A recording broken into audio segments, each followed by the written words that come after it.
हाँ तो नमस्कार विद्यार्थियों, स्टडी विद शिव की ऑनलाइन क्लासेज में आपका स्वागत है। कल की क्लास के अंदर मैंने क्लास 12वीं का जो मैथ का सिलेबस था एनसीईआरटी का नया लगा हुआ वो बताया था। और आज की क्लास में अपन शुरुआत करने जा रहे हैं आज से तीसरी जो एक्सरसाइज है अपनी एनसीईआरटी की, आपने सिलेबस में देखी होगी। तीसरी एक्सरसाइज है अपने पास में अवयव जिसको बोलते हैं मैट्रिक्स, उसकी शुरुआत करने जा रहे हैं। आप अच्छे से समझिएगा इस मैट्रिक्स को, एक विशेष महत्व की ये अध्याय है अपने सिलेबस के अंदर, इसको ध्यान से समझिएगा। और अन्य जो, क्योंकि ये सबसे पहले इसकी शुरुआत क्यों कर रहे हैं, क्योंकि ये सबसे इजी चैप्टर है। और जब अपन सरल से कठिन एक्सरसाइज की ओर जाते हैं तो अपना दिमाग से और सभी तरह से एकदम प्रिपेयर हो जाते हैं ना। तो चलते अभी और शुरुआत करते हैं अपन तीसरी एक्सरसाइज एनसीईआरटी 12th क्लास की। और तीसरी एक्सरसाइज है अवयव। चलिए मैं यहाँ पे लिख देता हूँ, तीसरी एक्सरसाइज है अपनी कौन सी तीसरी, नाम है उसका क्या, हिंदी में इसको बोलते हैं क्या, अवयव, और इंग्लिश में इसको क्या कहते हैं, मैट्रिक्स। मैट्रिक्स, ठीक है। इसको ध्यान से समझिएगा कि मैट्रिक्स क्या होती है, अवयव। ज्यादातर हिंदी के अंदर भी नाम यही लिखा आता है मैट्रिक्स। मैट्रिक्स ए और बी हो तो इसको जोड़िए, मैट्रिक्स ए और बी हो तो इसकी गुणा कीजिए ना, सीधा सीधा मैट्रिक्स नाम हिंदी में लिखा आता है कि मैट्रिक्स क्या होती है। चलिए देखो, सबसे पहले तो क्या ध्यान रखना है आपको कि ये वास्तव में आई कहां से है ना। तो देखो ऐसा देखा जाए ना तो अपन वैसे तो आगे इस वैज्ञानिक को पढ़ेंगे। ऑर्थर केली नाम का एक वैज्ञानिक था, ऑर्थर केली। इसने क्या किया, विभिन्न प्रकार की विभिन्न प्रकार की जो बीजगणितीय समीकरणें थी उनको हल किया। तो उस टाइम साथ साथ में उसने क्या किया, एक नई योजना बनाई और नए तरीके से उसको खोजा। तो उसके साथ साथ में उसने एक अवयव सिद्धांत की रचना की। तो नॉर्मली अपने सिलेबस के अंदर नहीं पूछते और अपनी जो 12वीं की क्लास है उसमें ऐसे प्रश्न नहीं आते, परंतु अपने को इसका कुछ इतिहास भी पता हो जाना चाहिए कि कैसे ये आई और क्यों पढ़ते अपन, क्यों काम आती है ये। तो ऑर्थर केली था, इसने क्या किया, अवयव सिद्धांत दिया। इसने रैखिक समीकरणें होती है, बीजगणितीय समीकरणें होती है, उनको सोल्व किया। तो इसकी कमी का अनुभव किया और उसके साथ में इसका विस्तार किया। अब अपन इस अवयव से क्या कर सकते हैं, अपन विभिन्न प्रकार की बीजगणितीय है, रेखा गणितीय समीकरणें हैं, या भौतिक विज्ञान की कोई समीकरणें हैं, या रसायन विज्ञान की कोई समीकरणें हैं, या अर्थशास्त्र की कोई भी समीकरणें, उनको अपन आसानी से सॉल्व कर सकते हैं अवयव के सिद्धांत से। करने में तो अपन रैखिक समीकरणें होती है उनको विलोपन विधि से, प्रतिस्थापन विधियों से हल करते हैं, परंतु एक ये नई टेक्निक है अवयव, इसकी सहायता से भी अपन क्या कर सकते हैं, समीकरणों को हल कर सकते हैं। तो चलिए मैं शुरुआत करता हूं वैसे तो कि अवयव होता क्या है इसके बारे में बात करते हैं। तो अवयव क्या होता है, देखो अवयव वैसे देखें तो एक इसकी परिभाषा अगर देखें तो एक आयताकार विन्यास होता है। अवयव जो होता है ना वास्तव में क्या होता है, एक आयताकार विन्यास या आयताकार व्यवस्था होती है एक। उस आयताकार व्यवस्था के अंदर क्या होते हैं, या तो कोई संख्याएं होती हैं आयताकार समूह के अंदर, या कोई फलन होता है। अगर कोई फलन या किसी संख्या को आयताकार रूप में व्यवस्थित कर दे तो जो बनती है वो क्या कहलाती है, अवयव कहलाती है। अब कैसे होता है, देखो ये जो अवयव है इसको प्रदर्शित करने के अपने पास में 3-4 तरह के ब्रैकेट्स होते हैं। अपने को ऐसे इस ब्रैकेट से इसको प्रदर्शित कर सकते हैं, मैट्रिक्स को अपन इस ब्रैकेट से भी प्रदर्शित कर सकते हैं, और मैट्रिक्स को अपन ऐसे भी प्रदर्शित कर सकते हैं। ये तरीके होते हैं किसी मैट्रिक्स को प्रदर्शित करने के लिए। यानी इनके अंदर क्या होती है, संख्याएं होती है, कोई संख्याएं हो गई, समीकरणें हो गई, कुछ भी हो गया। यानी अवयव को प्रदर्शित करने के लिए ये 3 तरीके होते हैं। सामान्यतः अपने सिलेबस के अंदर अपन यही तरीका पढ़ेंगे, जो बड़ा कोष्टक होता है अपना उसी के अंदर अवयव होंगे और उसी के आधार पर अपन पढ़ेंगे इसको। चलो देखो, आयताकार समूह या आयताकार विन्यास होता है उसको अवयव बोलते हैं। अवयव के अंदर जो संख्या होती है, जो भी इसके अंदर संख्या होती है, मैं एक बार के लिए ऐसे लिख दूं कि ये एक अवयव है, इसके अंदर ये संख्याएं लिखी हुई 2 4 6 1 3 5, ऐसा एक आयताकार विन्यास होता है अपने पास में। होने में ये वर्गाकार भी हो सकता है। ये एक तरह की क्या है अपने पास में मैट्रिक्स है। ये जो संख्याएं हैं ये 2 4 6 5 3 और ये इसके क्या कहलाते हैं, इस मैट्रिक्स के अवयव कहलाते हैं। क्या कहलाते हैं, इस मैट्रिक्स के अवयव कहलाते हैं। देखो इन संख्याओं को ऐसे क्षैतिज रेखाओं के रूप में लिखते हैं ऐसे, क्योंकि अपन देखो स्कूल के अंदर अगर ऐसे सीधी लाइनों में खड़े रह जाएं तो उनको क्या बोलते हैं, पंक्तियां बोलते हैं। तो इस मैट्रिक्स की ये वाली जो ऐसे संख्या लिखी हुई 2 4 6 ये वाली और 1 3 5 ये क्या कहलाती है, पंक्ति कहलाती है। इसकी क्या कहलाती है, पंक्तियां। ऐसे लिख दो, ये पंक्तियां कहलाती। कौन सी, जो क्षैतिज रेखाओं में लिखी होती है, जो क्षैतिज में लिखे हुए अंक होते हैं ऐसे, वो क्या कहलाती है, इसकी पंक्ति कहलाती है। और ऐसे लिखे होते हैं, जैसे देखो ये 1 और 2 ऐसे लिखा हुआ है, ये ऐसे लिखे हुए हैं, ये ऐसे लिखे हुए हैं, ये क्या कहलाते हैं, इसके पंक्तियां। और ये क्या कहलाते हैं, इसके स्तंभ कहलाते हैं। यानी ऊर्ध्वाधर रूप में जो लिखी हुई संख्याएं होती है या उधर रूप में जो संख्या लिखी होती है वो क्या कहलाती है, स्तंभ कहलाती है। आपको वो पूछेगा, एक ये मैट्रिक्स दे देगा, इसमें पूछेगा कि इसमें बताइए पंक्तियां कितनी है, तो आप ऐसे गिनोगे, एक पंक्ति ये और एक पंक्ति ये। कितनी पंक्तियां हैं, 2 पंक्तियां हैं। आपको पूछेगा स्तंभ कितने हैं, देखो ये 1 स्तंभ, ये 2 स्तंभ और ये 3 स्तंभ। क्योंकि स्तंभ का मतलब खंबे खंबे ऐसे खड़े ही होते हैं और पंक्तियां लाइन जो होती है वो ऐसे बनती है, तो ये स्तंभ और पंक्तियां होती है। पंक्तियों को अपन यहाँ m से प्रदर्शित कर देते हैं और स्तंभ को किससे प्रदर्शित कर देते हैं, n से कर देते हैं।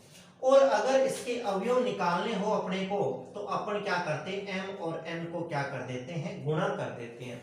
ये m इंटू n जो होती है ना, m इंटू n मतलब m मीन्स क्या, पंक्ति, और n मीन्स क्या, स्तंभ। पंक्ति इंटू स्तंभ जो होता है वो क्या कहलाती है, इस मैट्रिक्स की क्या कहलाती है, कोटि कहलाती है। क्या कहलाती है, मैट्रिक्स की कोटि कहलाती है। 4 बातें यहाँ पे पढ़ी, देखो क्या पढ़ी। एक, पंक्तियां क्या होती है, क्षैतिज रेखाएं जो होती है वो पंक्तियां होती है। स्तंभ क्या होते हैं, ऊर्ध्वाधर रेखाएं होती है वो क्या होती हैं, स्तंभ होते हैं। पंक्तियों को m से, स्तंभ को n से लिखते हैं। आपको पूछेगा इसकी कोटि क्या होती है, मैट्रिक्स की कोटि m इंटू n होती है, मतलब पंक्ति इंटू स्तंभ होता है। इसमें अवयव कितने हैं, इन दोनों को गुणा कर लेंगे, ये अवयव हो जाएंगे। अब मैं ये सारों के उत्तर देता हूं। देखो यहाँ पे आपको पूछे, ये एक मैट्रिक्स दे रखी है, इसको है ना जो ABCD है अपनी उसके बड़े अक्षरों से लिखते हैं। A से प्रदर्शित कर दो, B से कर दो, C से, किसी से भी। आपको पूछेगा ए मैट्रिक्स में पंक्तियां कितनी है, आप कहोगे एक ये पंक्ति और एक ये 2 पंक्ति। कितनी पंक्तियां हैं, 2 पंक्तियां हैं। आपको कहेगा इस मैट्रिक्स में स्तंभ बताइए, 1 2 और कितने, 3 स्तंभ है। आपको कहेगा इसकी कोटि बताइए, आप लिख के बताओगे इसकी कोटि 2 इंटू 3 है, क्योंकि पंक्ति इंटू स्तंभ, पंक्ति कितनी 2 और ये 3। कोटि पूछेगा कितनी है, 2 इंटू 3। आपको पूछेगा इसमें अवयव कितने हैं, इसको गुणा करके बता दो, 3 दूनी 6। अवयव कितने हैं इसके अंदर, 6। आगे 4 प्रश्नों के उत्तर। ऐसे सवाल आएंगे। ये मैट्रिक्स जो है इसका मूल कंसेप्ट है कि वास्तव में मैट्रिक्स किस प्रकार की एक व्यवस्था होती है। तो ये बात याद रख लोगे इतनी सी। आगे अपन सवाल करेंगे तो इसको और विस्तार से समझ लेंगे और अच्छे से इसको समझ लेंगे। फिलहाल आप ये याद रखो कि एक आयताकार विन्यास होता है जिसको मैट्रिक्स कहते हैं। मैट्रिक्स के अंदर उपस्थित संख्याओं को अवयव कहते हैं। मैट्रिक्स में लिखी गई 36 पंक्तियों में संख्या 36 में रेखाओं में लिखी संख्याओं को पंक्तियां कहते हैं। ऊर्ध्वाधर रूप से लिखी संख्याओं को स्तंभ कहते हैं। इसकी कोटि मैट्रिक्स होती है वो पंक्ति इंटू स्तंभ होती है। और मैट्रिक्स के अवयव जो होते हैं पंक्ति इंटू स्तंभ के जितने अवयव होते हैं वो मैट्रिक्स के क्या कहलाते हैं, अवयव। या मैट्रिक्स में उपस्थित समस्त संख्याएं क्या कहलाती है, उसके अवयव कहलाती है। ठीक है, ये तो बात हुई। अब अगर मैं मैट्रिक्स को संकेत रूप में लिखूं तो कैसे लिखूंगा। देखो एक ये मैट्रिक्स ले लूं और इसको लिख के बताता हूं मैं। ये देखो अवयव में ले लेता हूं, ए ही ले लेता हूं सारी जगह। क्या ले लेता हूं, ए ही ले लेता हूं। ऐसे ये ऐसे ये डॉट डॉट कर दूं, ऐसे इधर भी ले लेता हूं ए, इधर भी ए ले लेता हूं और डॉट डॉट करके इधर भी ये लिख देता हूं। और ऐसे डॉट डॉट करके ये अवयव हो सकते हैं। ये अनंत तक ले लिए मैंने, कितने भी अवयव हो सकते हैं ना, n तक ले लिए। पहली बात तो ये ऐसे आयताकार विन्यास होता है मैट्रिक्स का, आप जानते ही हो आयताकार विन्यास होता है। देखो जब भी अवयव लिखा जाता है, मान लो ये अवयव लिखा ए, इसके नीचे ए आई जे लिखा जाता है ऐसे। आई तो प्रदर्शित करता है कि वो किस पंक्ति का अवयव है। आई किसको प्रदर्शित करता है कि वो किस पंक्ति का अवयव है। और जे किसको प्रदर्शित करता है कि वो किस स्तंभ का अवयव है। ध्यान रखना, देखो ये पंक्ति स्तंभ कुल है, कुल कितनी पंक्तियां हैं, कुल कितने स्तंभ है, ये कोटि है। ये आई वो जो अवयव है वो किस पंक्ति का है, जे वो किस स्तंभ का है। तो देखो ये जो अवयव है इसकी बात करूं ना मैं, तो देखो ये पहली पंक्ति में ही आ रहा है ना, पहली लाइन है पहली पंक्ति में, तो आई की जगह कितना लिख दूं, एक लिख दूं, पहली पंक्ति का अवयव है। और स्तंभ भी किस में आ रहा है, पहले में, तो ये A11 लिखा जाएगा अवयव। तो A11 आपको सीधा सा पूछ लेगा, वो मैट्रिक्स दे रखी है उसके अंदर A11 का मान बताइए। A11 में पहली पंक्ति और पहले स्तंभ का अवयव, ये देखो पहली पंक्ति का पहला अवयव, पहले स्तंभ का पहला अवयव, A11 की वैल्यू यहाँ पे कितनी है, 2 है। फिर देखो इसके पास जाए तो पंक्ति तो पहली ही है इसके पास में, पहली ही पंक्ति है इसके पास में, परंतु स्तंभ चेंज हो गया, ये पहला स्तंभ था, कौन सा स्तंभ आ गया, दूसरा आ गया। ऐसे ही आगे अवयव आएगा, उसमें पंक्ति तो पहली रहेगी परंतु स्तंभ कौन सा आ जाएगा, तीसरा आ जाएगा। ऐसे ही अगर मैं इसकी बात करूं ना, तो देखो पंक्ति तो पहली ही चल रही है, पहली का ही अवयव है ये, परंतु स्तंभ चेंज हो रहे, 1 2 3 4 5, मान लो यहाँ पे कितने स्तंभ आ जाएंगे, nवा स्तंभ आ जाएगा। तो यहाँ पे क्या लिख दूं मैं, n लिख दूं। तो पहली पंक्ति और nवें स्तंभ का क्या हो जाएगा, ये अवयव हो जाएगा। इसकी बात करें तो देखो पंक्ति चेंज होगी, दूसरी पंक्ति आ गई, ये पहली पंक्ति थी, ये कौन सी पंक्ति आ गई, दूसरी पंक्ति आ गई, तो 2 लिख दिया आई की जगह, पंक्ति की जगह। परंतु जे देखे ना, स्तंभ कौन सा है, पहला ही स्तंभ है, ये देखो पहले स्तंभ में अवयव चल रहे हैं। इसमें देखें तो क्या होगा, देखो दूसरी पंक्ति आ गई, पहली पंक्ति ये थी, दूसरी पंक्ति आ गई, और दूसरा ही क्या आ गया यहाँ पे, स्तंभ, ये देखो दूसरा स्तंभ, पहला स्तंभ ये और दूसरा स्तंभ ये आ गया। इसकी अगर बात करें तो देखो दूसरी तो क्या होगी, इसके अंदर पंक्ति होगी, और इसके अंदर देखो जैसे 1 2 3 चल रहा है, तो यहाँ पे क्या आ जाएगा, nवा स्तंभ, क्योंकि nवा स्तंभ भी चल रहा है, ये nवा स्तंभ। ऐसे इसकी बात करें तो देखो ये तीसरी पंक्ति आ गई अपने पास में, स्तंभ तो पहला ही है, ये तीसरी पंक्ति आ गई, स्तंभ दूसरा है, और ऐसे ही चलते ये पंक्ति तो तीसरी है और स्तंभ कौन सा है, nवा स्तंभ है। अब ऐसे चलते देखो पहली पंक्ति, दूसरी पंक्ति, तीसरी पंक्ति, यहाँ पे क्या लिख देता हूँ, mवीं पंक्ति लिख देता हूँ, क्योंकि कुल पंक्तियां m लिख देता हूँ, और ये पहली चल रही है, तो ये स्तंभ क्या हो जाएगा, पहला हो जाएगा। ऐसे इधर 1 2 3 4 चल रहे हैं, तो यहाँ पे क्या लिख दूं, यहाँ पे m लिख दूं, क्या लिख दूं, यहाँ पे m लिख दूं, क्योंकि यहाँ पे कौन सा चल रहा है, पहली दूसरी तीसरी चेंज हो रही है पंक्ति, और यहाँ पे क्या लिख दूं, यहाँ पे 2 लिख दूं, क्योंकि स्तंभ सेम चल रहा है। यहाँ पे देखे तो देखो ये पंक्ति तो कौन सी चल रही है, m ही चल रही है, क्योंकि पंक्ति तो सेम ही आएगी, m, तो ये पंक्ति m ही आएगी यहाँ पे, और स्तंभ कौन सा आएगा, देखो nवा चल रहा है, तो n आएगा, mn। तो a mn होगी ना, देखो किसी भी लिखते तो टोटल पंक्तियां होती है mn से लिखा जाता है, और एक अवयव को अगर दिखाना हो तो ये दिखाया जाता है ना। अब इस मैट्रिक्स के अंदर ये अवयव होते हैं। अब आपको वहां से कुछ भी पूछ ले, वो पूछ ले A22 का मान बताइए, यानी दूसरी पंक्ति का दूसरा स्तंभ का अवयव बताना है। दूसरी पंक्ति ये पहला स्तंभ, दूसरा स्तंभ, ये रहा दूसरा स्तंभ, यानी A11 A12 A13 A21 A22, ये आ जाएगा तीसरा अवयव। ऐसे भी आपसे पूछ सकता है वो। अब इसको संकेत रूप में लिखे ना, तो ऐसे लिखेंगे A बराबर इसका अवयव अपन ने A मान रखा है, और यहाँ क्या ले रखा है, IJ, यानी कोई भी आईवा और जेवा अवयव हो सकता है उसका, और बाहर लिख देते हैं क्या, m इंटू n। तो संक्षिप्त रूप में अगर मैट्रिक्स A को लिखना होता है तो ऐसे लिखते हैं, और विस्तृत रूप से खोल के लिखते हैं तो उस मैट्रिक्स को इस हिसाब से लिखते हैं, और सामान्य जो जानकारी है उसकी ये जानकारी है। तो फिलहाल तो देखो आप इन चीजों को समझिए कि मैट्रिक्स कैसे लिखते हैं, संक्षेप में कैसे लिखते हैं, अवयव क्या होते हैं, पंक्ति क्या होती है, स्तंभ क्या होते हैं, इनके बारे में आप समझिए, क्योंकि सामान्यतः अपन इस चिन्ह का ही उपयोग करते हैं, बड़े ब्रैकेट का ही।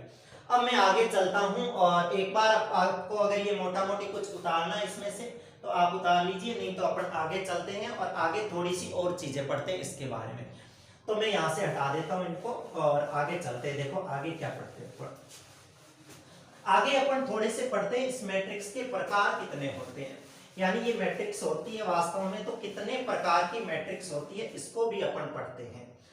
सामान्यतः मैट्रिक्स जो है अपने सिलेबस के अंदर 7 से 8 प्रकार की मैट्रिक्स है। वैसे तो प्रकार बहुत होते हैं, अपने को ये याद नहीं रखना कि ये 8 प्रकार की होती है, 10 प्रकार की होती है, कितने, अपने को सीधा सीधा नाम से पूछ लेगा कि ये मैट्रिक्स लिखिए, वो मैट्रिक्स लिखिए, उसके आधार पे अपन पढ़ते हैं। देखो तो चलिए आगे पढ़ते हैं मैट्रिक्स के प्रकार, या मैं लिख दूं यहाँ पे क्या पढ़ते हैं अपन पढ़ते हैं अवयव के प्रकार। अवयव के प्रकार, आज के क्लास में सिर्फ अपन क्या करेंगे, आज की क्लास में सिर्फ अपन अवयव का कंसेप्ट जानेंगे। अवयव वास्तव में होता क्या है, अवयव कितने प्रकार का होता है, किस किस प्रकार से होता है। तो अवयव का प्रकार देखें तो देखो, सबसे पहला प्रकार मैं लिखता हूं कि ऐसा अवयव जिसके अंदर क्या हो, एक ही पंक्ति हो, उसको क्या कहते हैं अपन, पंक्ति अवयव कहते हैं। क्या कहते हैं उसको अपन, पंक्ति अवयव। आपको पेपर में पूछ लेगा पंक्ति अवयव किसे कहते हैं, या ऊपर लिख देगा पंक्ति अवयव किसे कहते हैं। तो ऐसा अवयव या ऐसी मैट्रिक्स जिसके अंदर सिर्फ और सिर्फ कितनी हो, एक ही पंक्ति हो। स्तंभ भले ही कितने ही हो सकते हैं, परंतु ये पंक्ति कितनी होनी चाहिए, एक होनी चाहिए। जैसे देखो एग्जांपल लिख दो, पंक्ति एक होनी चाहिए। जैसे ये लिख दो ऐसे 3 4 5, ये एक मैट्रिक्स लिख दी मैंने। तो पंक्ति तो एक ही है, देखो लाइन तो एक ही है, स्तंभ कितने हैं, देखो 1 2 3 4 है ना। तो इसका मतलब इसकी कोटि अगर लिखो तो पंक्ति कितनी, एक, और स्तंभ कितने, 4। ये हो सकती है इसकी कोटि। कोटि पंक्ति इंटू स्तंभ लिखते हैं, 4 स्तंभ है और एक पंक्ति है। तो मैं ध्यान रखना है पंक्ति अवयव किसे कहते हैं, ऐसा अवयव जिसमें केवल एक ही पंक्ति हो। दूसरा आपको याद रखना है और अपने आप ही लिख लोगे इसकी परिभाषा। तो आपकी स्तंभ अवयव किसे कहते हैं, आपको पूछ लेगा स्तंभ अवयव किसे कहते हैं। सिंपल सी बात है, ऐसा अवयव जिसके अंदर क्या हो, एक ही स्तंभ हो, पंक्तियां भले कितनी ही हो। ये लो स्तंभ अवयव है, इसके अंदर पंक्तियां कितनी है, देखो 1 2 और 3 पंक्तियां, परंतु स्तंभ देखे तो ये एक ही स्तंभ है, तो ये एक हो जाएगा, 3 × 1। सही बात है, ठीक है। तीसरी देखो पंक्ति अवयव हो गया, स्तंभ अवयव हो गया, तो फिर लिख दूं मैं शून्य अवयव। कौन सी अवयव लिख दूं, शून्य अवयव। फिर भी तुम नाम से समझ गए होंगे कि शून्य अवयव क्या होता है। ऐसा अवयव जिसके सभी अवयव क्या हो, शून्य हो, वो वाली क्या कहलाती है, शून्य अवयव कहलाती है। और इसकी कोटि क्या होती है, 0 होती है। या इसको लिखने में m × n बता सकते हैं कि इसकी कोटि क्या होती है। तो शून्य अवयव याद रखना है कि ऐसा अवयव जिसमें समस्त अवयव क्या होते हैं, शून्य होते हैं, वो वाली क्या कहलाती है, शून्य अवयव कहलाती है। आगे देखो चौथी मैट्रिक्स। चौथी मैट्रिक्स देखो मैं लिखता हूं विकर्ण अवयव। क्या लिखता हूं मैं, विकर्ण अवयव। विकर्ण का मतलब समझते हो, जैसे आयत और में विकर्ण खींचते हैं ना, तो ये भी एक तरह की आयताकार है, आयत है। जैसे ये आयत होता है, इसके अंदर विकर्ण होता है, ये 2 विकर्ण होते हैं। इस मैट्रिक्स के अंदर ये जो विकर्ण होता है, ये मुख्य विकर्ण होता है। तो ये विकर्ण अवयव ऐसा होता है कि ऐसी मैट्रिक्स जिसमें विकर्ण के अवयव तो हो, परंतु विकर्ण के अलावा समस्त अवयव क्या हो, 0 हो, तो वो क्या कहलाती है, विकर्ण अवयव। कैसे देखो, ये एक मैट्रिक्स ली मैंने आयताकार, और मैंने ऐसे लिख दिया इसके अंदर, ये लिख दिया मैंने, ये यहाँ पे 0 लिख दूं, और यहाँ लिख दूं 4, यहाँ भी लिख दूं 0, यहाँ पे लिख दूं 0, और यहाँ पे क्या लिख दूं, 1 लिख दूं, या 4 लिख दूं, कुछ भी लिख दूं। ये देखो, तो इस मैट्रिक्स को अगर ध्यान से देखो तो देखो ये विकर्ण है, एक ये विकर्ण होता है और एक क्या होता है, ये विकर्ण होता है। तो ये इसका मुख्य विकर्ण है कि ऐसी मैट्रिक्स जिसमें क्या हो, मुख्य विकर्ण के अवयवों को छोड़कर समस्त अवयव क्या हो, शून्य हो, तो वो मैट्रिक्स क्या कहलाती है अपनी, वो मैट्रिक्स कहलाती है अपनी विकर्ण अवयव। याद रखना इसको। फिर आगे चलते हैं, एक देखो और लिखता हूं यहाँ पे प्रकार, 5 नंबर प्रकार क्या होता है। देखो 5 नंबर प्रकार आपको याद रखना, ये बहुत जगह काम आएगी। इकाई मैट्रिक्स। कौन सी मैट्रिक्स, इकाई अवयव याद रखनी है। कौन सी अवयव याद रखनी है, इकाई अवयव। इकाई अवयव के अंदर क्या होता है, मैट्रिक्स तो ऐसी ही होती है, इकाई अवयव को अपन एक मैट्रिक्स अवयव कह सकते हैं। क्या होता है, इसके अंदर ऐसी मैट्रिक्स होती है जिसमें मुख्य विकर्ण के अवयव क्या होते हैं, एक एक होते हैं। मुख्य विकर्ण के अवयव जो होते हैं उनका मान सदैव कितना होता है, 1 1 होता है, एक एक होता है। यदि मुख्य विकर्ण एक एक है तो वो इकाई अवयव, और मुख्य विकर्ण के अवयव है कुछ भी है वो, तो वो क्या कहलाएगी, अपनी विकर्ण अवयव। अगर एक एक है तो क्या कहलाएगी, ये कहलाएगी इकाई अवयव। इसको इंग्लिश में आइडेंटिटी मैट्रिक्स भी कहते हैं, इसलिए इसको आई से लिखते हैं। आपको जगह जगह लिखा मिला पड़ेगा, 6i, यानी 6 को i से गुणा करना पड़ेगा, इकाई मैट्रिक्स को 6 से गुणा करना पड़ेगा आपको। समझ गए, ठीक है। अब इसके बाद में और देखो, एक अवयव और होता है छठा। कौन सा, छठा अवयव होता है सदिश अवयव।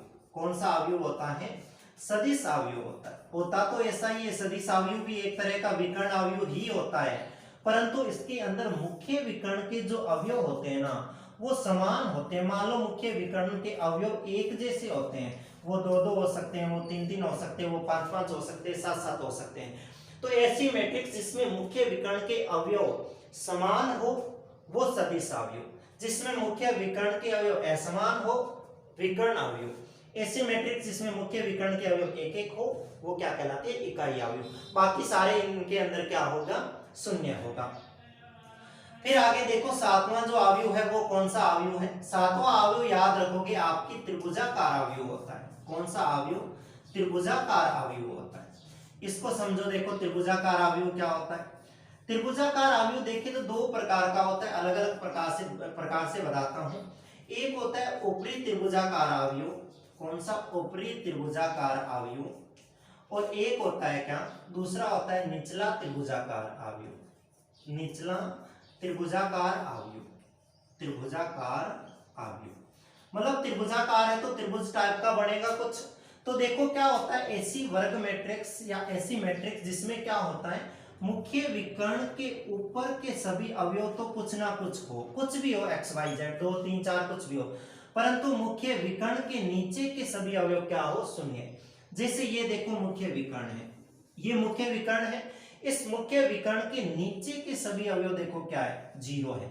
ऊपर तो अवयव है, तो ऊपर अवयव है तो ऊपरी त्रिभुजाकार, और नीचे अवयव हो जाएंगे। इसको ही अगर ऐसे लिख दो ना, जैसे मैं कुछ ही एक मैट्रिक्स लिख दो ऐसे, मैट्रिक्स लिख दो ऐसे, मर्जी से कोई भी मैट्रिक्स लिख सकते हैं, यहाँ पे ये लिख दी, तो यहाँ तो ये सेम ही बन गई। यहाँ पे क्या करना पड़ेगा अपने को, यहाँ पे ऊपर क्या लगाना पड़ेगा, 0, और नीचे क्या लिख सकते हैं अपन, अवयव लिख सकते हैं। तो देखो ये मुख्य विकर्ण कौन सा हो गया, ये वाला मुख्य विकर्ण है, और इस मुख्य विकर्ण के ऊपर के अवयव अगर 0 हो और नीचे के अवयव 0 ना हो तो वो क्या कहलाती है, निचला मैट्रिक्स त्रिभुजाकार, और ये क्या कहलाती है, ऊपरी त्रिभुजाकार। यानी ऐसी वर्ग मैट्रिक्स जिसके मुख्य विकर्ण के नीचे के अवयव सभी शून्य होते हैं वो ऊपरी त्रिभुजाकार, और ऐसी वर्ग मैट्रिक्स जिसमें मुख्य विकर्ण के ऊपर के सभी अवयव क्या होते हैं, शून्य होते हैं, वो क्या कहलाता है, निचला त्रिभुजाकार कहलाती है। एक और प्रकार यहां भी लिख देता हूं, मैं यही लिख देता हूं, एक मैट्रिक्स होती है वर्ग मैट्रिक्स।